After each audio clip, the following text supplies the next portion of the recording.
They tell you, buy a house and you'll be set for life.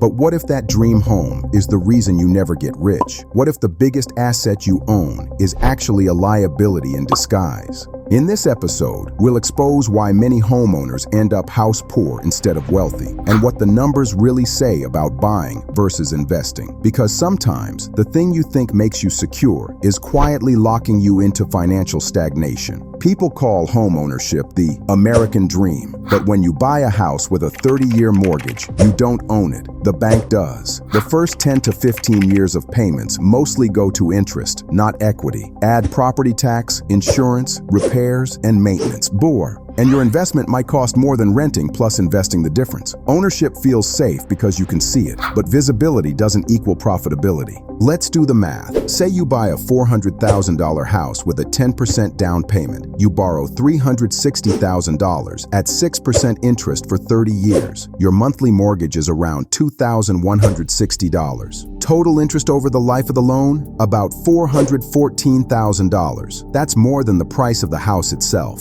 Now add property tax, 1.2%, insurance, $1,000 a year, and repairs, 1% of value annually. You're really spending around $3,000 a month. Compare that to renting for $2,000 and investing the extra $1,000 a month at 7%. After 30 years, the renter-investor could end up with over $1.1 million. The homeowner? Maybe half that after costs and taxes. Homes need constant cash, roofs, appliances, driveways, HVAC. Even small repairs average 1% of home value per year. That's $4,000 annually on a $400,000 home. Then there's time cost. You're the property manager, the handyman, the landscaper. The real return on most primary homes barely matches inflation once these expenses are included. So, why do people still rush to buy? Because homes feel safe, they're tangible and socially approved. Friends say, congratulations. Banks say, approved. And society calls you settled. But a house isn't just shelter. It's a financial commitment that can limit freedom. You can't move easily for better jobs or new opportunities when you're tied to a 30-year loan. To be fair, real estate can be an incredible wealth builder if you treat it like a business, not a symbol. If you buy below market value in a growing area and plan to hold for decades while renting part of it out, it can beat stocks. That's why house hackers, people who rent rooms or units in their homes, often achieve financial freedom fast. The difference? Their home produces cash flow instead of consuming it. Every dollar locked in a house is a dollar that can't grow elsewhere. A $100,000 down payment invested in the S&P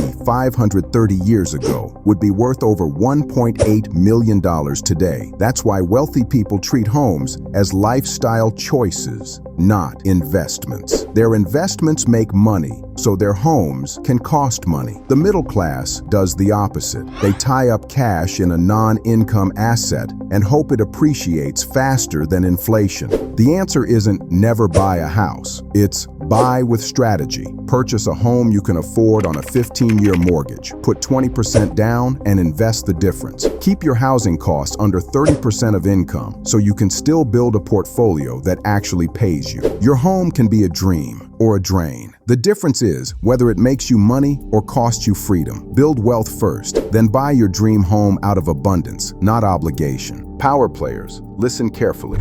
We are not born with every kind of knowledge. We learn by observing, by seeing how people solve real problems, storing that knowledge in our minds, and later using it to solve our own. Business works the same way. When you start a business, you don't automatically know how to solve every problem. You have to think, experiment, and test many ideas. But if you already understand how other businesses faced problems and solved them, you can apply that knowledge to your own business much faster.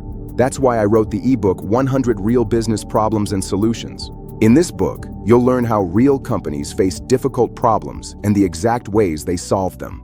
And the truth is, many of these problems appear in almost every business. So grab the book, store those lessons in your mind, and when similar challenges appear in your business, you'll solve them almost without realizing you were even in a problem. That's the power of learning.